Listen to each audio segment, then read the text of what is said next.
Você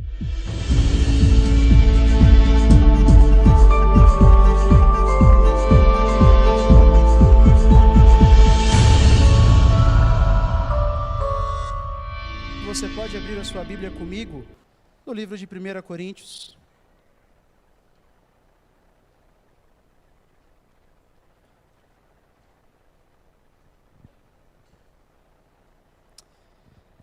Nós estamos nessa série, O Caminho da Restauração, de exposições no livro do apóstolo Paulo, à igreja de Corinto. E vamos entrar hoje no capítulo 3. Nós estamos vendo que desde o versículo 10 do capítulo 1, Paulo, ele tem tratado das divisões na igreja. E ele vai tratar desse assunto até o capítulo 4. Ele vai tratar das divisões até o capítulo 4. Mas Paulo, ele vai montando o seu argumento. Nós vimos que do versículo 10 ao versículo 17, Paulo diz que a divisão que eles estavam fazendo em torno dos seus pastores preferidos, Paulo, Apolo, Pedro, ou nenhum deles, o partido de Cristo, contradizia o próprio evangelho, pois Jesus havia morrido para trazer unidade para a igreja. E nós vimos, então, Paulo nos mostrou, a partir do versículo 18, que essa divisão dentro da igreja dos coríntios refletia a sabedoria do mundo. Os coríntios estavam valorizando mais a eloquência, mais a retórica dos filósofos daquele tempo, do que a própria sabedoria de Deus. Então nós vimos no terceiro sermão que Paulo, ele diz que Deus enviou Jesus para inverter os valores desse mundo. Ele enviou o Messias crucificado, que era escândalo para os judeus. Os judeus esperavam um Messias político, um Messias poderoso. E era também loucura para os gregos. Os gregos, para eles, um Deus que morreu numa cruz como um criminoso, não fazia muito sentido dentro da sua filosofia. Mas Paulo diz, olha, Deus fez isso para humilhar o homem. Depois nós vimos que Paulo também mostrou que Deus salvou em sua maioria gente comum, não os de alto nascimento, ou os mais ricos, ou os grandes sábios daquele tempo, mas Deus chamou gente comum, para mais uma vez humilhar o orgulho do homem. E depois Paulo também diz que a sua própria pregação foi uma demonstração disso. Ele intencionalmente não utilizou recursos, artifícios retóricos que os coríntios tanto valorizavam, para mostrar que o poder para a salvação só vem de Deus. E na semana passada, nós vimos que essa sabedoria de Deus, que Deus demonstrou na cruz, por meio de Jesus, só pode vir pela revelação do Espírito Santo. A cruz de Cristo é tanto loucura para aquele tempo, quanto para o nosso. Não faz um sentido para nós, muitas vezes, para descrente não faz, um Deus que tem que entregar a sua vida para salvar pecadores. E é por isso, diz Paulo, que somente o Espírito pode abrir a mente de pessoas, para receber o Evangelho, para receber a salvação. E hoje Paulo, ele vai ainda continuar a combater as divisões da igreja. E agora ele vai entrar no cerne do porquê que aquela igreja estava se dividindo. Por que eles estavam brigando entre si. E Paulo vai mostrar que eles faziam isso porque eles eram imaturos. Eles viviam segundo os padrões desse mundo. Eles caminhavam não de acordo com os padrões de Deus, mas caminhavam de acordo com os padrões mundanos. Então vamos fazer a leitura, capítulo 3, versículo 1 até o versículo 4. Diz assim: eu, porém, irmãos, não pude falar a vocês como a pessoas espirituais, e sim como a pessoas carnais, como a crianças em Cristo. Eu lhes dei leite para beber, e não pude alimentá-los com comida sólida, porque vocês ainda não podiam suportar. Nem ainda agora podem, porque vocês ainda são carnais. Porque se há ciúmes e brigas entre vocês, será que isso não mostra que são carnais e andam segundo os padrões humanos ou segundo os homens? Quando alguém diz, eu sou de Paulo, e outro diz, eu sou de Apolo, não é evidente que vocês andam segundo os padrões humanos? Até aqui. Hoje o texto é bem curto, porque ele é muito importante. E ele está dividido em duas partes. Nos primeiros 2 versículos nós veremos a confrontação de Paulo à imaturidade daquela igreja. E na segunda parte, versículo 3 e 4, nós veremos a raiz da imaturidade deles. O porquê que eles eram tão imaturos. Então, primeira parte, quando Paulo vai confrontar a imaturidade dessa igreja, ele começa dizendo, eu, porém, irmãos. Eu, porém, ele está fazendo um contraste com o que veio anteriormente. E o que veio anteriormente? Ele disse que as pessoas só podem receber, entender o Evangelho por meio do Espírito Santo. Então, o que ele estava dizendo? Vocês, coríntios, não podem se gloriar diante de Deus por terem recebido a mensagem do Evangelho. Vocês receberam o Espírito Santo, que abriu a mente de vocês para receberem essa mensagem. Então Paulo está falando com crentes, ele chama de irmãos. Mas ele diz, eu, porém, não pude falar a vocês como a pessoas espirituais. Ele está lembrando da sua primeira ida a Corinto. E ele diz que ele não pôde falar aos coríntios como gente que tinha o Espírito Santo. Esse é o sentido de espiritual aqui. Gente que tem o Espírito Santo. E ele diz, e sim, como a pessoas carnais. E carnal não tem aquele sentido usual que tem na nossa mente, assim, de imoralidade, ou de gente de beberrão, de gente que gosta de farra, de festa. Aqui carnal tem o sentido de meramente humano, porque ele diz, como a crianças em Cristo. Então espiritual tem o sentido de pessoas que têm o Espírito, e carnal, pessoas que não têm o Espírito, os descrentes. Ou seja, Paulo está dizendo que quando ele foi ter com os coríntios, enquanto ele está falando com os coríntios, ele está falando como se aqueles irmãos não estivessem se comportando como pessoas que têm o Espírito Santo, mas como pessoas que não têm o Espírito Santo. E ele diz que eles eram crianças na fé. E criança aqui tem o sentido, na nossa linguagem, de infantil. Quando a gente diz que certa pessoa é infantil, ou que tem atitudes infantis, é esse sentido que Paulo está usando. Vocês são infantis. É duro o que Paulo está falando para essa igreja. Por isso que eu dei o tema desse sermão de nem tudo é o que parece. A igreja de Corinto, tirando as coisas que a gente já sabe, né? Que a gente já leu. Se achava a espiritual, a super madura, tinha dom de todo jeito naquela igreja. Tinha dom de todo jeito. Foi uma igreja pastoreada por Paulo. Foi uma igreja pastoreada por Apolo, homem eloquente, segundo o livro de Atos, e conhecedor das Escrituras. Mas ainda assim, uma igreja imatura. Eles eram crentes infantis. E ele continua no versículo 2, eu lhes dei leite para beber, não pude alimentá-los com comida sólida, porque vocês ainda não podiam suportar. Então, quando Paulo foi pregar em Corinto, a cidade de Corinto, ele pregou, as pessoas se converteram, e ele ensinou as coisas básicas da fé. Normal, é de se esperar de recém-convertidos que você ensine as coisas mais basilares e fundamentais da fé. Então, até aqui, nada de estranho. Mas aí Paulo, ele continua, e ele diz assim, nem ainda agora podem, porque vocês ainda são carnais. É como se Paulo estivesse falando assim, gente, agora era para eu estar falando com adulto na fé. Mas parece que eu estou falando com criança. Lá, quando eu fui pregar para vocês a primeira vez, tudo bem, vocês eram recém-convertidos, eu dei o ensinamento básico da fé, mas nem agora vocês ainda podem receber as coisas mais profundas, porque eu estou falando com criança. É isso que Paulo está dizendo para eles. É doído, né? É doído.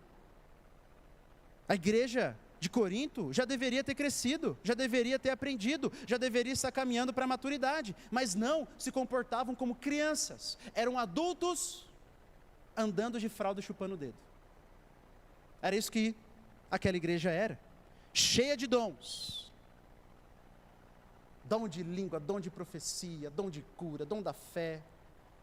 Era uma igreja que valorizava a eloquência, que se achava madura, mas que não passava de uma criança no sentido espiritual. E por isso, aqui, já tem uma aplicação para nós, esse primeiro ponto. Sempre que a gente estuda um texto bíblico, a gente precisa entender o que aquele texto está dizendo, e depois pensar, tá, e agora, o que eu faço com isso? O que eu posso fazer com isso na minha vida? Bom, nós vimos no versículo 1 e 2, que Paulo está falando para crentes que se achavam maduros, mas que na verdade não eram maduros. Então a primeira aplicação para nós aqui é, meu irmão, tenha cautela ao avaliar a sua maturidade espiritual. Você pode estar enganado, eu posso estar enganado. Tenha cautela.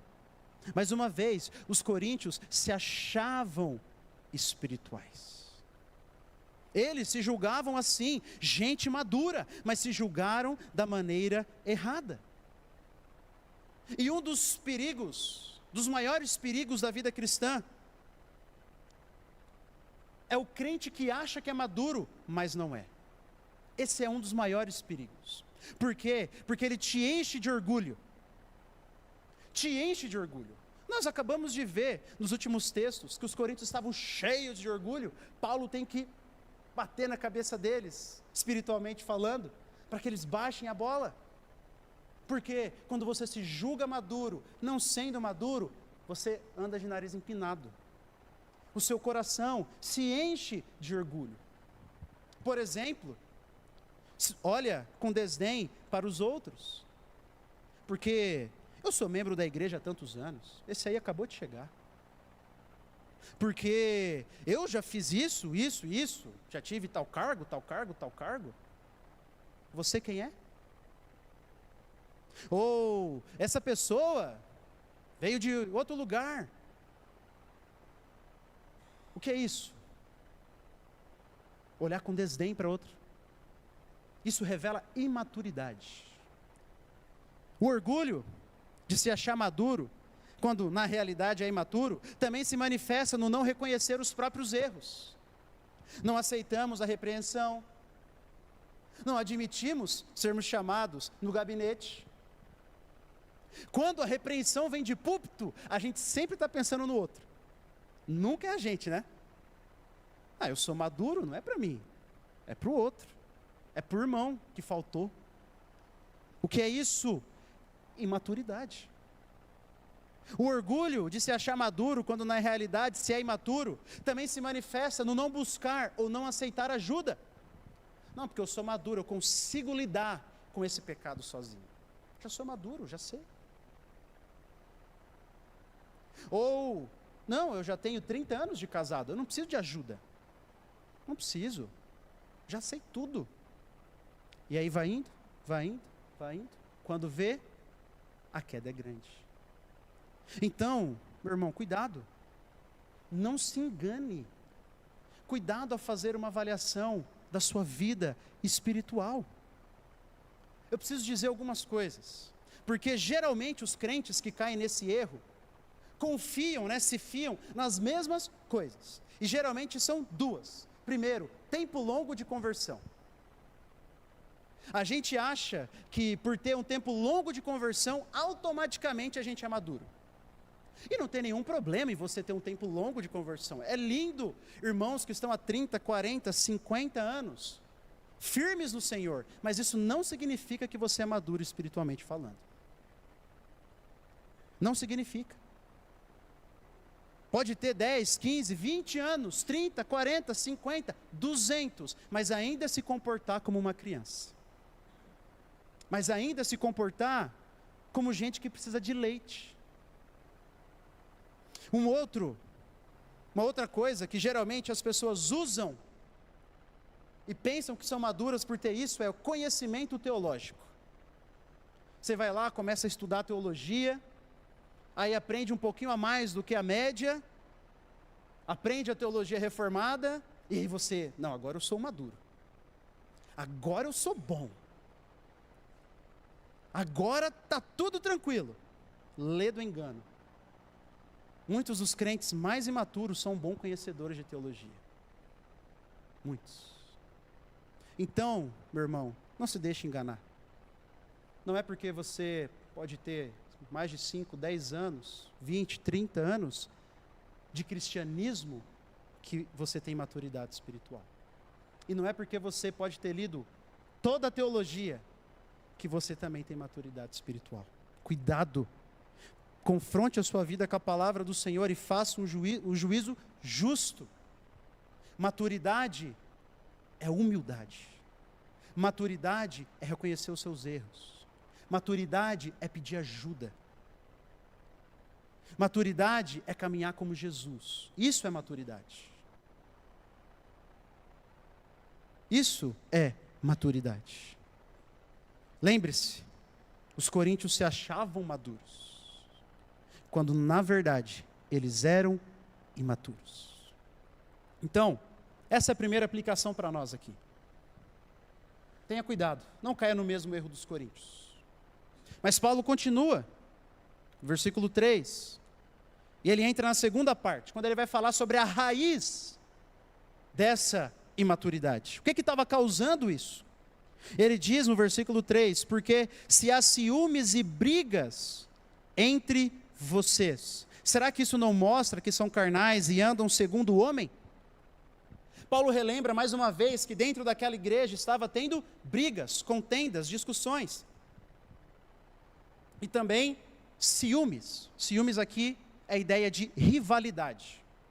Os irmãos pareciam duas torcidas organizadas de times diferentes. Um querendo ver a queda do outro. Um querendo ver o outro ser derrubado. Irmãos, pensa comigo. Irmãos que sentavam um ao lado do outro. Irmãos que caminhavam juntos. Irmãos que se abraçavam no final do culto. Mas que no fundo queriam ver a queda um do outro. Queriam ver o tombo um do outro. Quão terrível é isso? A igreja que deveria ser a nossa segunda família, ou na verdade a primeira agora. Em Marcos capítulo 10, Jesus, ele diz algo muito lindo. Um texto que tem ganhado um brilho a mais para mim nesses últimos dias. Em verdade lhes digo que não há ninguém que tenha deixado casa, irmãos, irmãs, mãe, pai, filhos ou campos por minha causa e por causa do evangelho, que não receba já no presente 100 vezes mais casas, irmãos, irmãs, mães, filhos e campos. Sabe o que Jesus está dizendo? Aqueles que me seguem podem perder tudo nessa terra, tudo aqui, mas eles ganham uma nova família.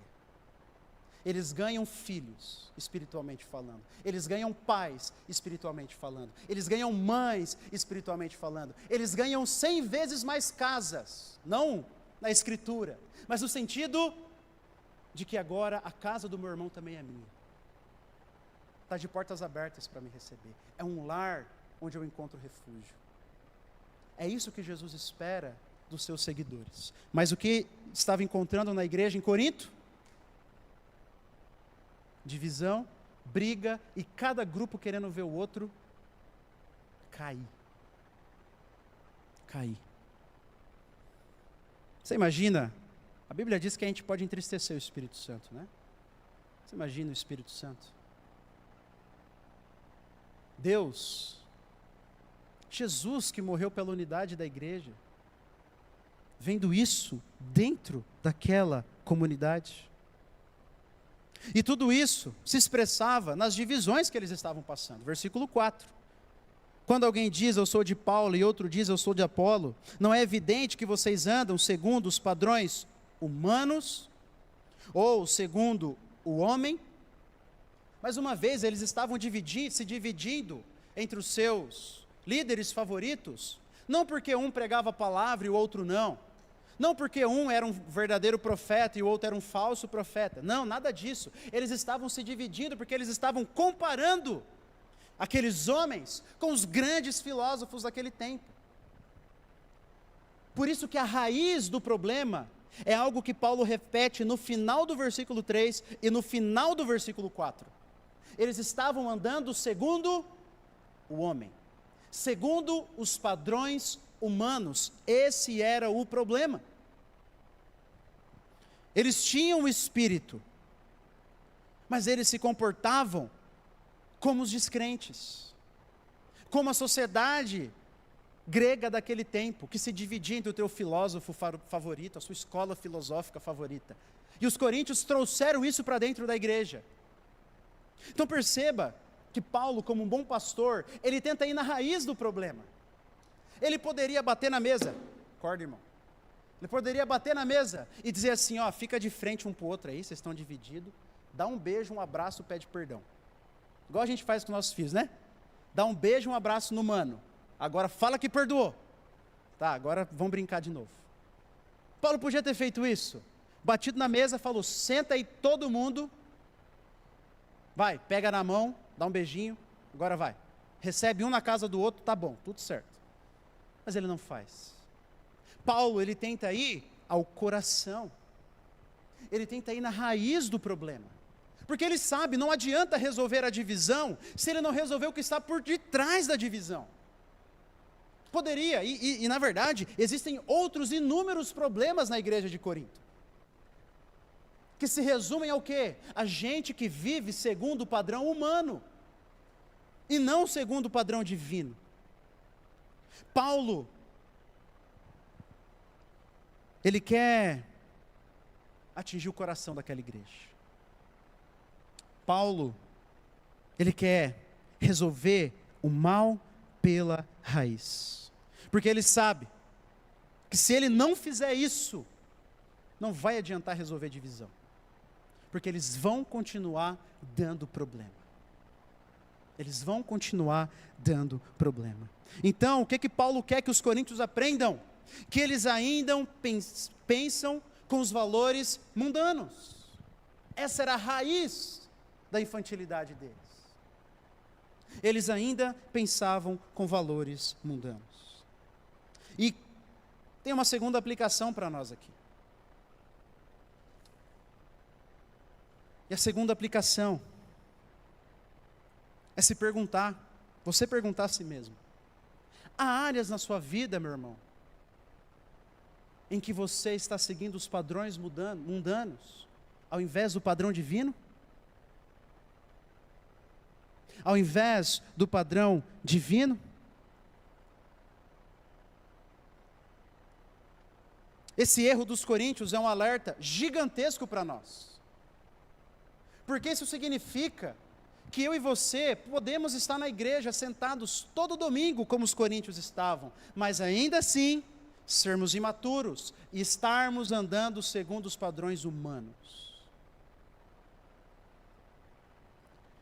Seja na igreja, seja na família, seja em nossas vidas pessoais, há um padrão divino para as coisas, há uma maneira bíblica de se tomar decisões, de viver o casamento, de criar filhos, de ser membro de uma igreja. Há maneiras bíblicas de se fazer isso, e quando eu abandono o padrão bíblico para seguir o meu padrão, o que eu estou fazendo? Caindo no pecado do mundanismo, mais uma vez. Então, mundano não é necessariamente a pessoa que só escuta música ruim, que vive em festas, que só cai em pecados grosseiros aos nossos olhos. Eu posso estar sentado aqui, e você aí, e sermos mundanos. É isso que Paulo está nos ensinando aqui.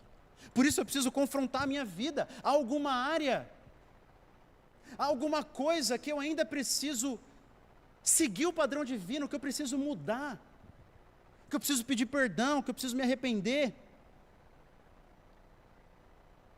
Olha o que o mundanismo estava causando na igreja de Corinto. Eu poderia falar horas, mas queria dar 3. manifestações desse mundanismo, da consequência desse mundanismo na igreja. Primeiro, eles não amavam seus irmãos como deveriam. Como eu disse, ao invés de buscarem o bem dos seus irmãos, eles estavam um querendo ver o outro cair, um querendo punição para o outro, um querendo justiça. Eles também não resolviam conflitos de maneira bíblica. Havia brigas e discussões. Paulo disse aqui, eles estavam tão brigados uns com os outros que eles não conseguiam nem sentar para conversar. Nem sentar para conversar. E eles também tinham uma visão da liderança pastoral totalmente equivocada, nós falamos sobre isso. Depositando em homens o que só Jesus Cristo poderia dar para eles. Então, só algumas das consequências do mundanismo que nós vimos até agora. E nós acabamos de entrar no início do capítulo 3. Ainda tem muito. Mas beleza. Essa era a manifestação do mundanismo na igreja de Corinto, há quase 2000 anos atrás. A grande pergunta é: qual é a manifestação do mundanismo na nossa igreja? Essa é a pergunta. Isso aqui é a igreja de Corinto, quase 2000 anos atrás. Mas como o mundanismo tem se refletido aqui, no nosso meio? Ou será que a gente é 100% maduro? A gente não passa por esse problema. Não, passamos. E eu posso sugerir alguns pontos que demonstram onde nós devemos melhorar e amadurecer como igreja. Primeiro, parece que nós esquecemos as palavras de Jesus, lá em Mateus 18, que fala sobre o processo de disciplina na igreja. Se eu vejo o irmão pecar, o que eu tenho que fazer? Ir e contar para o pastor? Ir e contar para o irmãozinho do lado? Eu tenho que ir e confrontar o irmão, é ou não é? Em amor, em misericórdia, em graça. Se o irmão não escuta, eu chamo 2 ou 3. Aí sim eu posso chamar o pastor para ir junto. Aí se o irmão não escutou, aí sim, continuamos o processo. Mas veja, se eu tenho problema com alguém, eu preciso resolver. Parece que a gente esqueceu disso.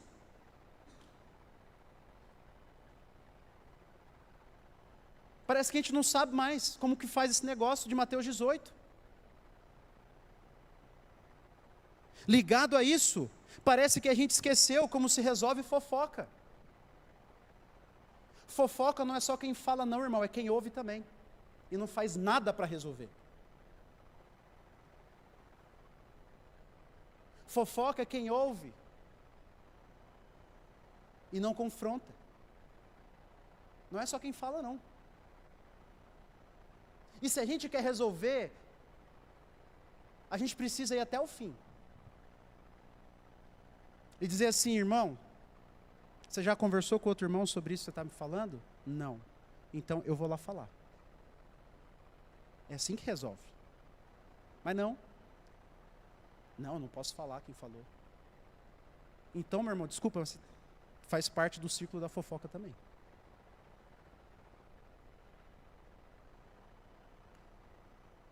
Parece, o outro ponto, de maneira geral, né? Estou falando de maneira geral, talvez você não esteja nesse erro. Mas parece que a nossa igreja, de maneira geral, perdeu a importância do culto, do domingo, do dia do Senhor. Olha o tanto de membro que nós temos e o tanto de pessoas que frequentam.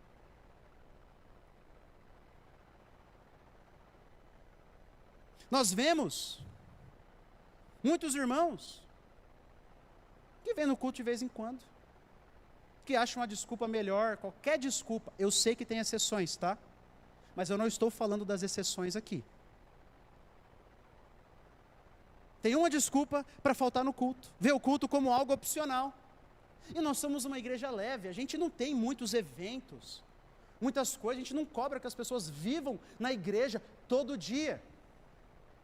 E aí, chegamos aqui na nossa igreja e achamos que é a casa da mãe Joana. Aqui não é casa da mãe Joana não, irmão. faltar ao culto também é um pecado.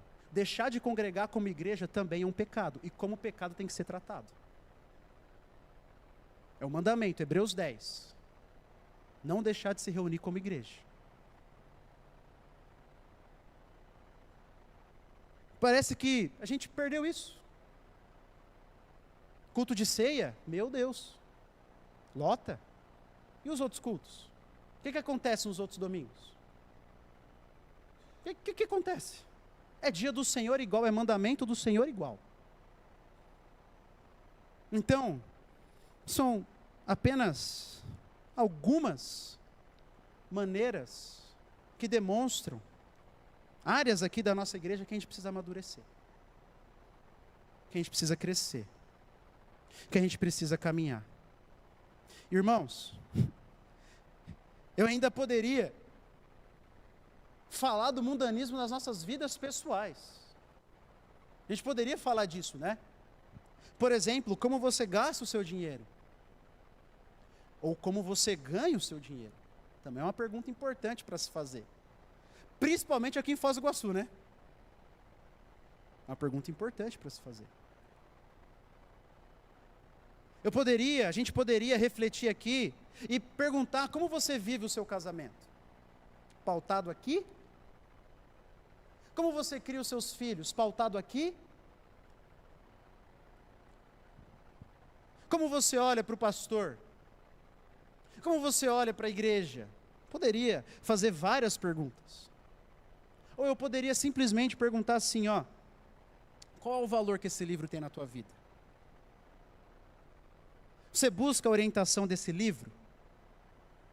Ou ele fica lá fechado a maior parte do tempo? Você abre no domingo de novo. Porque se eu tenho que seguir o padrão de Deus e abandonar o padrão do homem, aonde está o padrão de Deus? Aonde, irmãos? Na Bíblia. Então, se a Bíblia está lá abandonada, lá no canto da minha casa, é porque eu não estou fazendo nenhum esforço para seguir o padrão de Deus.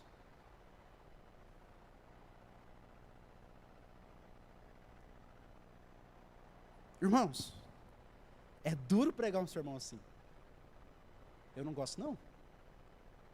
Sabe por quê? Porque quando a gente prega um sermão assim,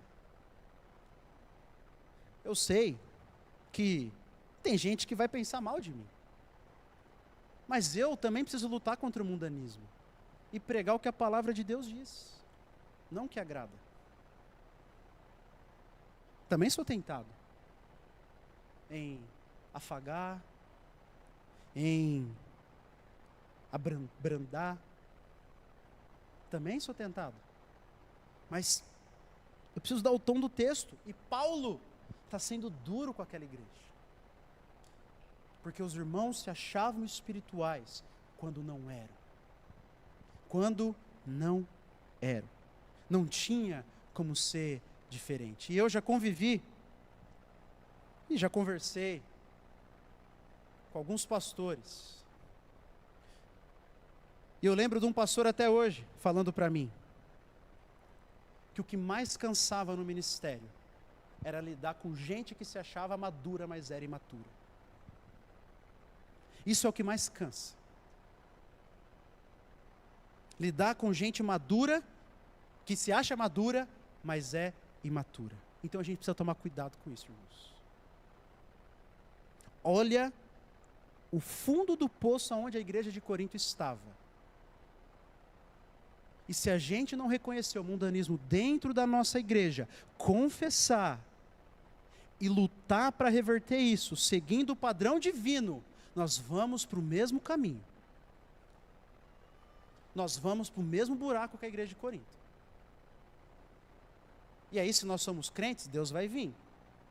Mas vai vir com disciplina pesada. Amém? Se é assim que Ele quer. Então,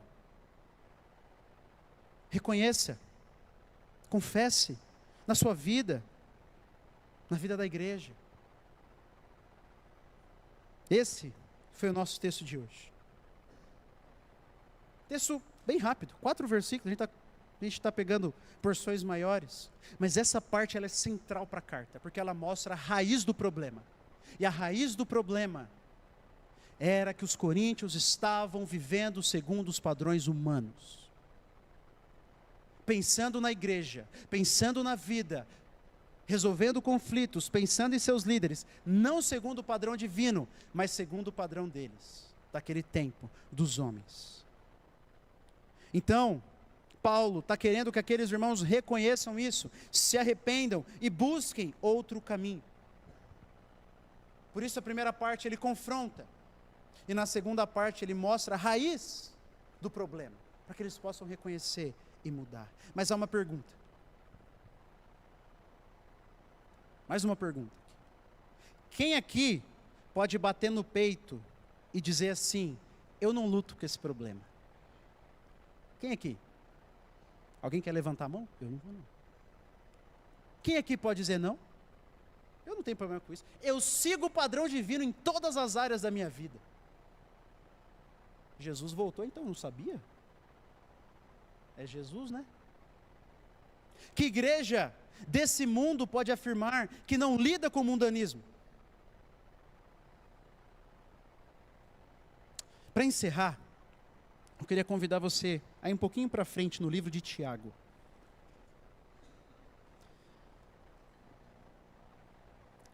Tiago,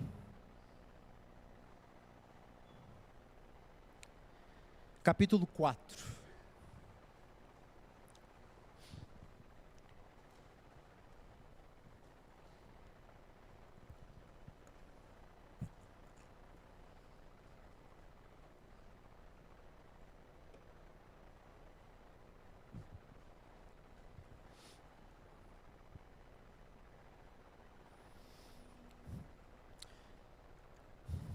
Tiago 4, versículo 1 diz assim, ó: de onde procedem as guerras e brigas que há entre vocês? Pause. Dá uma pause. Tiago está resolvendo um problema bem parecido com a igreja de Corinto, está vendo? De onde procedem as guerras e brigas que há entre vocês? De onde, senão dos prazeres que militam, que estão em conflito dentro de vocês? Vocês cobiçam e nada têm, matam e sentem inveja, mas nada podem obter, vivem a lutar e a fazer guerras, nada têm porque não pedem, pedem e não recebem porque pedem mal, para esbanjarem em seus prazeres. Gente infiel, vocês não sabem que a amizade do mundo, mundanismo, padrões humanos, é inimizade contra Deus? Aquele, pois, que quiser ser amigo do mundo, se torna inimigo de Deus. Tiago está falando aqui do tema parecido com Paulo. A igreja para a qual ele estava escrevendo, a gente não sabe qual era, estava passando por brigas e divisões. E Tiago diz, da onde que vem isso aí? É do coração de vocês, que é manchado pelo pecado. E por isso vocês são mundanos. Não porque vocês vivem em orgias, em bebedices, em glutonarias, em festas e no carnaval. Não. Mas porque vocês brigam, ficam com ciúme um do outro. Isso é mundanismo para dentro daquela igreja. E ele diz, quem quer ser amigo do mundo, pensar como o mundo, se torna inimigo de Deus. Mas Tiago, ele apresenta um remédio. Ele apresenta um caminho. E ele diz, a partir do versículo 6, mas ele nos dá cada vez mais graça, Deus. Por isso diz, Deus resiste aos soberbos, mas dá graça aos humildes. Portanto, sujeitem-se a Deus, mas resistam ao diabo, e ele fugirá de vocês. Cheguem perto de Deus, e ele se achegará a vocês.